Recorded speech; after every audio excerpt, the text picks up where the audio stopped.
Welcome to 60 Second Civics, the daily podcast of the Center for Civic Education. I'm Mark Gage.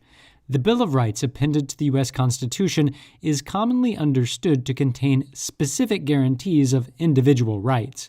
In fact, the situation is more complicated because the Bill of Rights involves both positive and negative rights. Positive rights require government to act in specified ways. Negative rights restrict government action.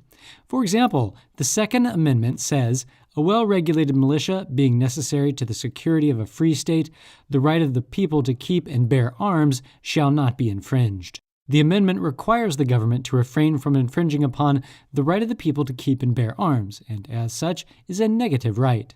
Some people argue that this amendment refers to the institutional rights of states to maintain militia units.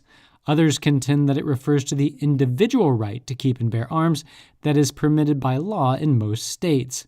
The Supreme Court seemed to side with the institutional view in 1939 in United States v. Miller. In 2008, however, in the case of District of Columbia v.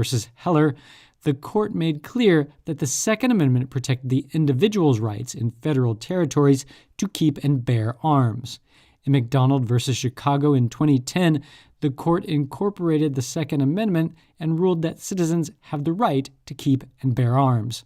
That's all for today's podcast. Thank you to our sponsor, T-Mobile, the leader in 5G.